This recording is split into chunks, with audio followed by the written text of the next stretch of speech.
All right. Well, good morning or good afternoon, everyone. This is Heather Burke. I'm the National Partnership and Volunteer Program Manager for the Corps. And today we are here for number 3 in a series of 5 annual refresher trainings for the volunteer program. So if you've sat in on these in the past, this will be just a refresher reminder of what we've gone over before. There's not too much new in the way of in-processing and paperwork that we'll cover today, but I am recording this and it will be posted on the NRM Gateway. We'll post the slides and the actual recording. So I do ask that everyone please mute yourselves in Teams. And if you have questions throughout the presentation, you can come off mute and ask, or you can post something in the chat. I will be monitoring that as we go along. I have an hour slated for this, but this presentation will probably only take about 20 minutes or so, depending on how many questions we have. So should have plenty of time. And after this, we'll have 2 more sessions in this week and then 2 weeks later. So today we're going to be focusing on in-processing and the paperwork involved in the volunteer program. And I'm going to just jump right in. So the very first suite of forms that you should be familiar with if you've already worked with volunteers, or if you're brand new to this, you will learn about them pretty quickly. There are 3 forms in the OF3O form suite. The first one is just the OF301 without a letter behind it, not an A or a B. And this is just a volunteer application. This is not actually required to be used. So not every volunteer has to submit an application. Sometimes they will, if someone just is, coming off the street and they have just a general interest in working for us, they might fill out one of these, but it isn't required. We'll go into the OF301A, that one is. One thing I wanted to note, because I've gotten a number of questions on this, you'll probably notice, if you can see in that tiny writing, that this suite of forms, it technically expired on October 31st of last year. However, we have gotten approval from OMB to keep using those. They are in the process still. They have a backlog of forms that they need to approve. And so just keep using these. I put a note on the gateway as well. If you go to download those, you should see that note. So we're still good to go there. So the point of the 301, the application, is just to gather information about a volunteer's background, their skills, their areas of interest. It can be used to screen applicants or create a file of potential volunteers. Maybe you don't have anything right now, but you just keep their information for a point in time where you do have that. But as I said, we are not required to have a volunteer fill one of these out. We also have these in Mandarin and in Spanish, and the Mandarin versions are not going to be replaced. We've just found that they really aren't being used because it takes an employee to be able to understand these. We don't have too many staff that can actually read the forms. So but the Spanish forms are still used pretty frequently. So we will keep those in this suite, even through the updates. So the next one is really the most important one. This is the OF301A. And this is the actual volunteer agreement. This must be signed by every volunteer, whether they are there working for us for a one-day event or a long-term event. And this outlines what their duties are, any sort of benefits they're getting, any sort of reimbursements. It explains to them what protections they are afforded as volunteers. It's essentially a legal contract. So this is vital and this is required.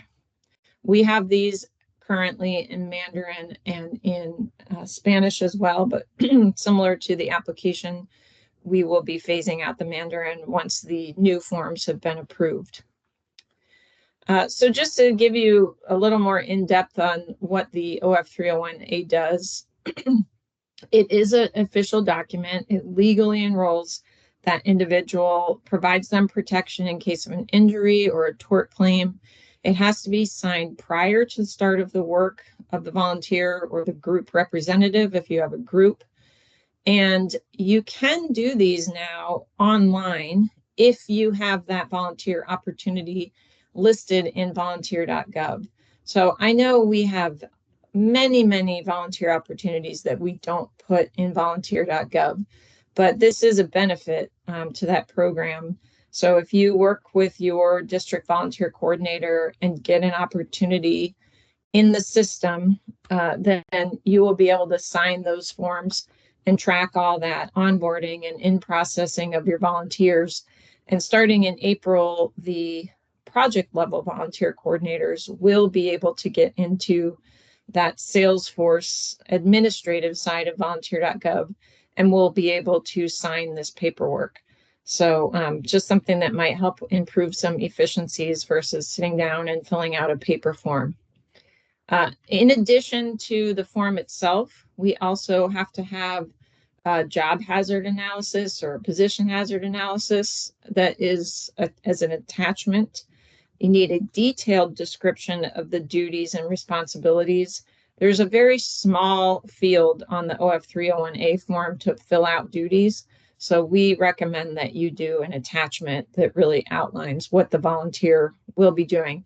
And this is important because if something happens down the road and maybe you have an accident or an incident, and you don't have a position well-defined or description of what they should be doing, it will be hard to determine if that volunteer was acting within the scope of their assigned responsibilities. So you do want to get really detailed on these forms. And they can be modified at any time. You may bring a volunteer on for a particular job and then find out they have some great skills in another area or an interest in another area that you didn't originally think of.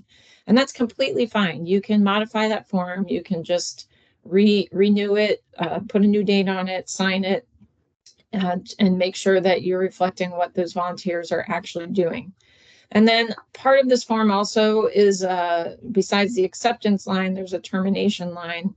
So if the volunteer is done with their time, you can go ahead and close out on that agreement. And that provides a legal record of when that agreement was terminated. And that's also important to do because if you had a volunteer that finished their work with you and they thought they were done and you thought they were done, and then they decide to come back on their own time and do something and they get hurt, you need that documentation that they were or were not still working for us under that volunteer agreement. The form remains in effect until terminated. This is a little different than the other federal agencies. Our counterparts require these forms to be filled out every year and signed. And that's completely fine. That's actually a really good standard practice to do.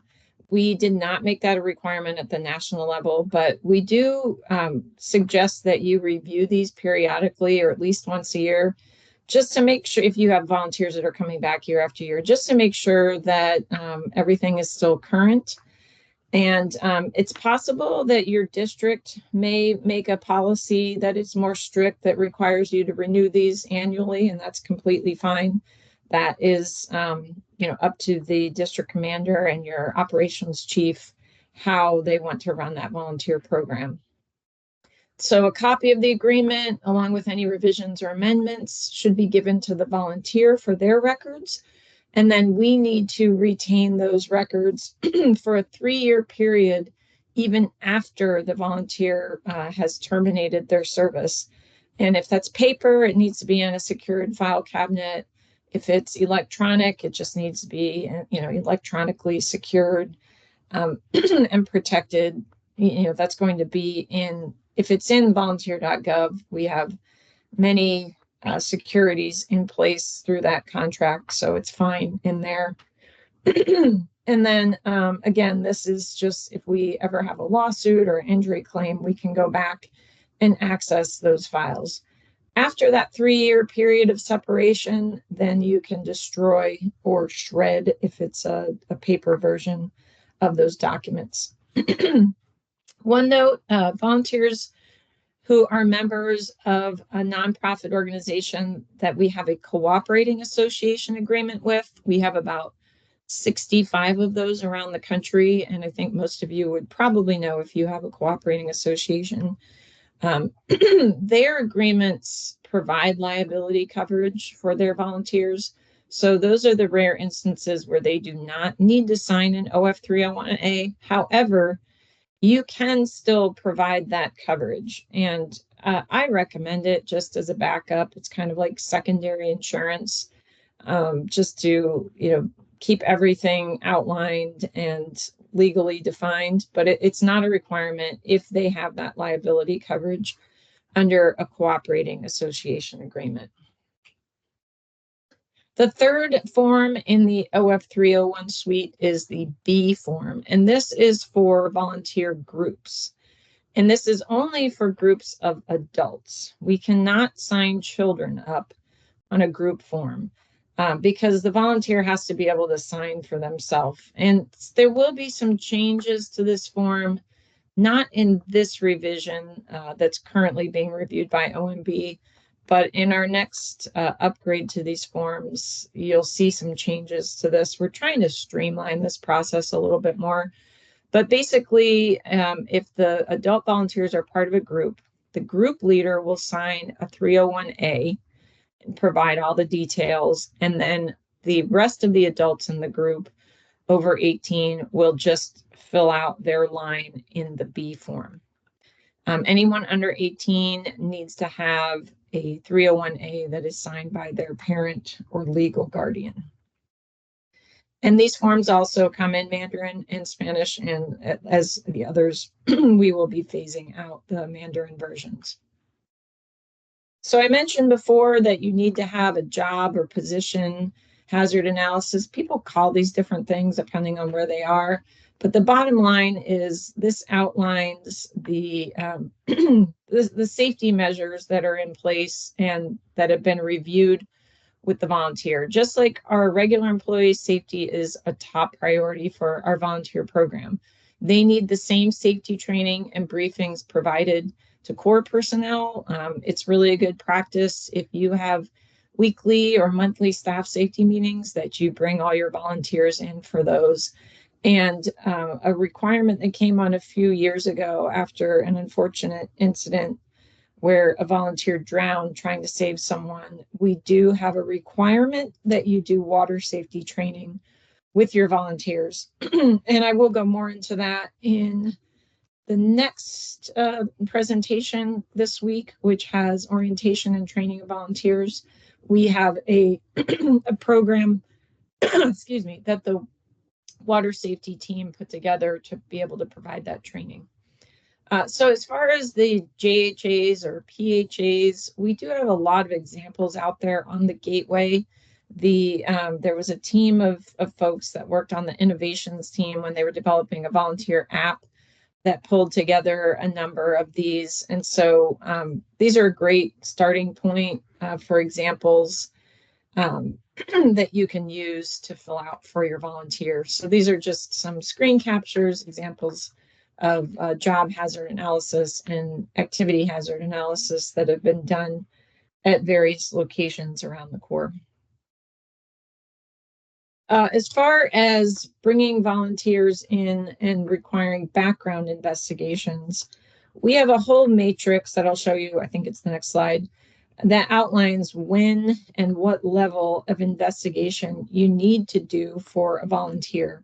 And we updated these procedures in 2020. We worked through the chief of security in headquarters to make sure that everything we were doing for our volunteer program met the Army standards. And so we put out a policy memo that supplemented our 2016 implementation guidance for the volunteer program. Some of the updates that came about were things where we had questions along the way. So one of those things was clarifying the time frame if a volunteer had committed a crime. There's a list, a restricted list where we absolutely cannot bring on someone as a volunteer. And you can see that here: violent crimes, arson, crime with a weapon, etc. It doesn't matter when the crime took place. those people are permanently banned from being volunteers for the Corps. But then we also added clarification on criminal convictions that don't fall in one of the restricted categories. Those potential volunteers may be considered. You just need to work with your district volunteer coordinator and your district security office to determine whether, depending on what the crime was, if it's someone that you think would be okay to bring on or still just not worth the risk. We also added clarification about volunteers that maybe are coming from the military that have a CAC, or they're transferring from another department like DOI or Agriculture, Forest Service, and they may have already had a VOLAC or a PIV, or they've undergone the Tier 1, the highest level background investigation. They do not need a new investigation unless there's been a 2-year break in service and they can show that they had that done already. So that just saves some time and effort on our part if people have already cleared the process. We also had an update to how long someone's clearance works if they work with children under the age of 18 without a parent or guardian, or under what's called line of sight supervision by Corps personnel. I really can't think of any type of volunteer duties that we have that fall in this category. What this was really designed for in Department of Defense was for child caregivers, like in a daycare center, or a teacher in a classroom on a military base. But because we fall under Army, we still have to have these rules just in case there's some strange, rare scenario where we would have a volunteer in that, in that case. As far as background investigations, they're effective indefinitely unless there's a 2-year break in service, or if we learn of some adverse information that wasn't previously found in a background investigation, but happened since that person came on board. And then we have 3 levels of procedures that we follow for background investigations. And I will we'll go ahead and pull that up here. So this is what the matrix looks like. So our level 1 background investigations are basically the lowest level. If someone's, it's basically, there's none required in this case. So if someone's just serving for a one-time event, like a National Public Lands Day, or a family's coming out to do some clearing of a trail on a weekend, there's nothing required. Same thing if if a volunteer's not working with unaccompanied minors, or working less than 6 consecutive months and they don't meet any of the requirements below. In those cases, there's no background investigation required. There's no needing to run anything through the security office, unless you decide you want to run fingerprints just because, then you would have to work through your district security. Level 2 is the next level. Those are personnel, or this is volunteers who will have unescorted access into spaces that the public doesn't. So essentially anything that requires a key, a government building, a government, like an area where you keep your vehicles and your equipment that's locked up, they would have to have a fingerprint check. Same thing if they're accessing government files or records, maybe someone's doing administrative work for you in an office, or collecting and handling fees. And those are good for a lifetime as long as there's not a 2-year break in service. And then the final level, which we call a Tier 1 or level 3, is adults who volunteer more than 6 consecutive months, are in contact with children without parent or guardian, or who require that networked computer access. Used to be called a VOLAC card.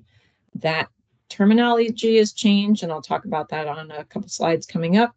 But this is the most intense background investigation. It requires the SF-85, the OF-306.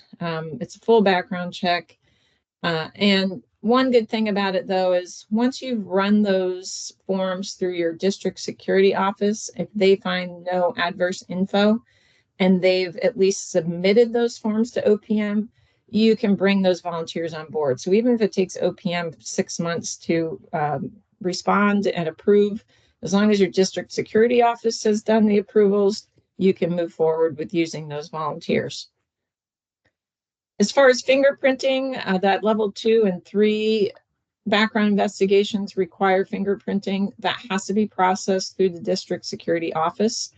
And I know in the past there were places that used contractors or vendors. That changed with that policy update. But there's a number of places you can get this done, whether it be military bases, district or division offices. Some project offices have the equipment, recruiting centers, universities, other federal agencies, law enforcement. We've had a number of years where the headquarters security office has had funding to provide fingerprinting machines and can provide the training. I haven't checked to see if they have any money this year. I know under CR they probably can't obligate anything, but if you do find that you want a fingerprint machine at your project because it's just too far to send your volunteers anywhere else, let me know and I'll see if there might be funding available for that. And then digital fingerprints are the preferred collection method.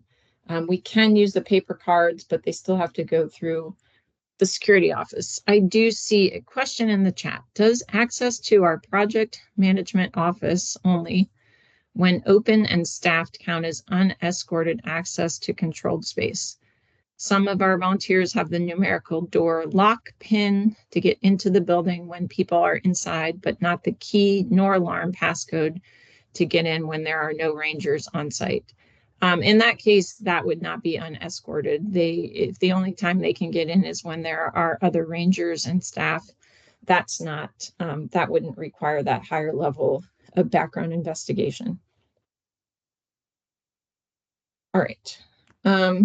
So this is just a screen capture of what some of those paper fingerprint cards look like. Like I said, digital is preferred. So most of the time you're not going to see these anymore, but I know there are some places that still just don't have that technology quite up to speed. So, and then one of the things we've tried to do to help out is collect a list across the nation of fingerprinting locations that our volunteer coordinators have used. So this is on the gateway. This is just, you're only seeing a little snippet of it here in this screen capture. But if you go to the gateway and check it out and you know of a location that is not on there, please let me know, because this just helps everyone. Because one thing, even if you think, well, I don't really need to provide something locally, I know where it is. Someone in Florida might be getting a volunteer from Idaho, and before they have that person drive across country, they'd like them to get their fingerprints done in Idaho. And if you work in Idaho and you know a location and it's not on here, it could really help them out. So this is sort of crowdsourcing info. We're trying to help everybody in this program and make sure we make it as simple and as convenient as possible, because I know overall it's not a simple process, and we want to make it better for all. And then there are also some websites that are certified by Department of Justice and FBI for private providers to do that electronic fingerprinting, and it still would have to ultimately be forwarded through your district security office, but that is an option. There is usually a fee for that, but you can pay for that out of your project funds. This is just what the SF-85 form looks like. That's for that tier 1 and the 306. All of us that are federal employees have had to do these at some point or another. Some of us that have been in for 30 years, it's been a long time since we filled these out, but it might spark a memory for you, maybe some PTSD. So as far as network computer access for volunteers, if a volunteer needs access to a DoD networked computer, we used to have a thing called a VOLAC, Volunteer Logical Access Credential Card. That process changed this year. Now it's called a NEATS token. And I have a picture there of what it looks like. There's no cost to get that, although you may have to pay for fingerprinting or background check processes. These are not required for volunteers who just use a standalone computer, but only if they need that DoD access. Something that would require a CAC card is when they would need this.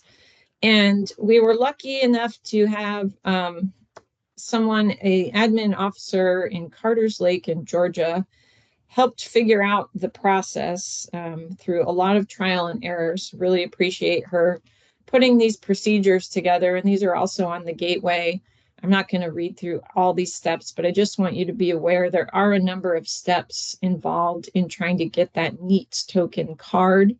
And so it basically involves working with your district volunteer coordinator and your security office. And then there's a number of steps that need to be taken through the ACIT ServiceNow portal and through the UPass system. And that has to be, Firefox needs to be used for that versus Chrome that we usually use.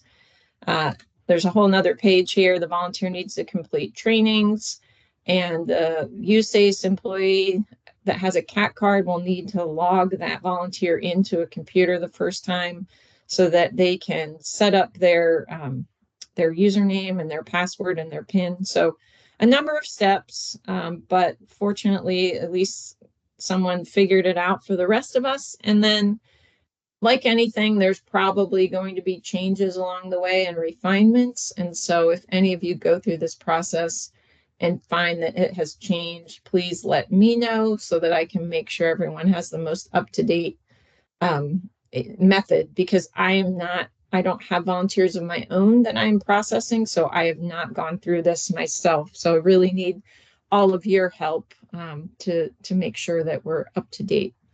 Okay, I'm going to take a pause here because I see a couple questions in the chat. Should docents behind a desk in a VC receive fingerprints? Heather, in that case, you need to go back to that matrix and determine if they fall under any of those different parameters, like if they're there for more than 6 months, or if they're accessing a DoD computer, or if they're handling fees.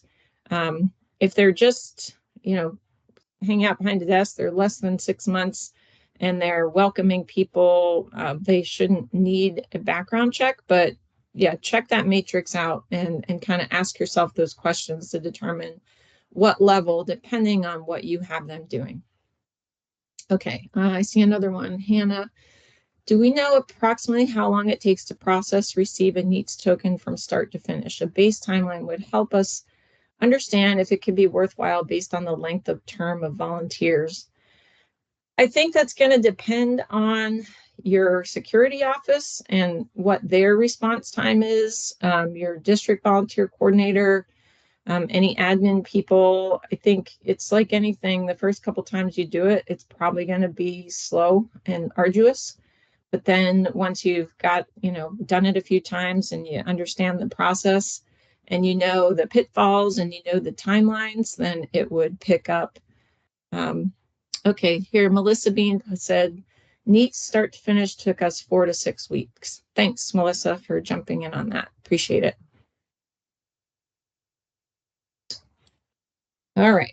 And then these are just some other forms that are, I got to check and see if this one, I think this is still involved, even though it's not called a VOLAC anymore, but this form may also still be used as part of that process. Moving away from the NEATS token, just a couple other things. These are not a national form, but this was an example from Walla Walla for volunteer use of government property. They wanted to have a good record of when they were loaning things out to volunteers to use, and so they created their own property control receipt. I don't know if other districts have their own version of this, because as you can see, the form number is a Walla Walla district form number, not an SF or an OF or an OPM or something like that. That's a standard form that's done by the overall government or by DoD or Department of Army. But this is just a nice standard business practice that they use that's good enough to share in case you want to come up with something similar. And if anyone else has something like this, I'd love to see examples if you could send them to me so that we can share more of this with everybody online.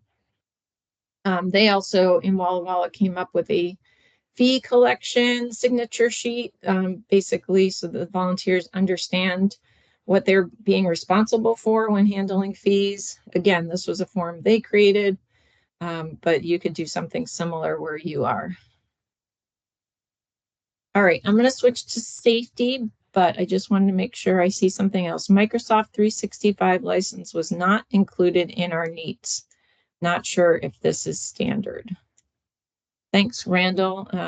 It was just a pain. It was just a pain. We found that out into it. And it's kind of, but that was kind of the purpose of the person at the front desk having it, was to do a lot of documents and Word and PowerPoint things. So that was kind of a hassle. But you were able to buy that or get them their license after the fact for that? We still haven't. We just kind of had some workarounds to send documents that you could kind of work. It wasn't the greatest, but I don't know. That's what I said. I don't know if it's standard, but that was at least something to ask, because it seems to be included in CAC cards. Okay. License, as far as I understand. That's really good to know. Thank you for sharing that. And then Melissa said, find yourself an MP ICAM sponsor and save a lot of steps. They're usually one in a contracting office. Thanks, Melissa. And the O360, I think that's OF 365. Oh, Office 365 is part of UPass request process through ACIT. Thank you for everyone jumping in that has gone through this. It really helps everyone, like I said, including me, because I haven't personally processed any of these since I don't have my own volunteers. So really rely on those of you who are doing it in the field to share with everyone. Thanks. Okay, so volunteer safety, I just have a couple more slides here. Personal safety equipment will be provided in accordance with our safety manual, and we can purchase that with government funds. If the volunteer purchases it, like say they go out and buy safety boots, as long as you had that on their agreement that was okay, we can reimburse them. That's an incidental expense that we are authorized to reimburse. And then if there are immunizations that are provided to federal employees, volunteers can be given those same immunizations and either have it done along with the other staff if it's done at the site, or reimbursed by the government. Again, all of this just needs to go on the 301A upfront so that you know, so the volunteer knows what they would get reimbursed for, and they're not caught off guard paying for something and then find out that we aren't going to reimburse them. Volunteers won't be used in work assignments where USACE personnel would receive hazardous duty pay. There's probably not a whole lot of incidences that we would be doing that in at least in the continental US, but it is part of our policy. And then, as I said before, we encourage you to include volunteers in your regularly occurring safety meetings so that they know the same things our employees know. And then again, specifically that water safety, rescue equipment, and techniques is a requirement. If a volunteer gets injured, it's reported in the same manner as Corps personnel. There's a eComp online claim. They're entitled to first aid and medical treatment for on-the-job injuries, hospital care, transportation to the hospital, and we can reimburse them if they have to pay something out of pocket up front. And then if there isn't a death that results from an on-the-job injury, we can also pay for burial and funeral expenses. These would basically be regulated by the Office of Worker Compensation. We don't make that call. We just would submit the paperwork, and then OWC would determine what the government can or will pay for. And since they aren't making money, they're not going to receive any compensation for any lost wages. I suppose that also accounts for, like, if they had a paid job and they got injured on duty for the Corps and they lost wages from their regular job, we cannot pay them for those lost wages. This is something that came about from, I think it was last year's series of webinars, and someone had said, it'd be really helpful to have a recommended item checklist that we could provide to volunteers when they're coming on board. Not, it's not a required form, but it just would help with some of the in-processing and onboarding. And so some of the park rangers that worked on the volunteer app worked on putting together a recommended item checklist. So I just wanted to share that with everyone. You can take this and create your own, modify it to whatever you need at your project, but just something helpful that you don't have to reinvent the wheel. You can start with this and tailor it to your needs.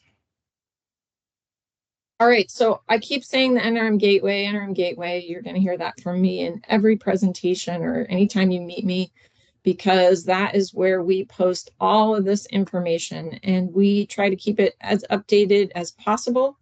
That doesn't mean there won't occasionally be broken links or something that should have been removed. So if you see that, please let me or any of your Partnership Advisory Committee team members know.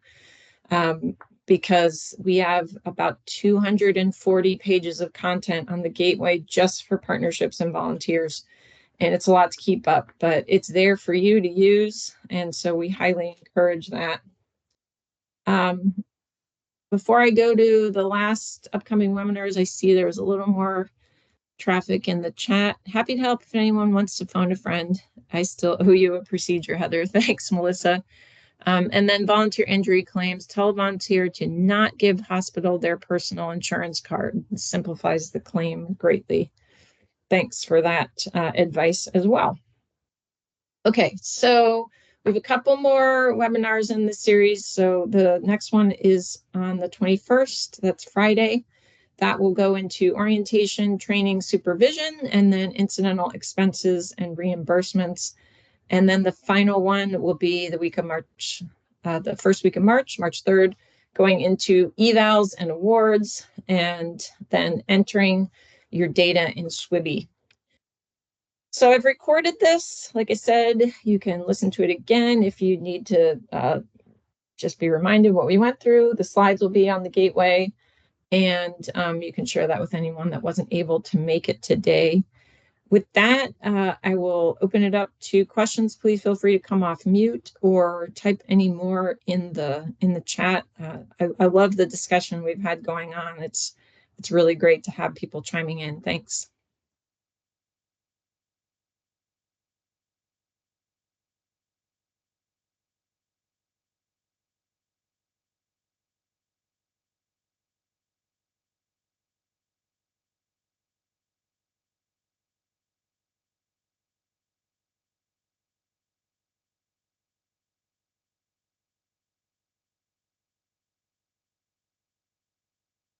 Do gatehouses count as controlled space? Yes.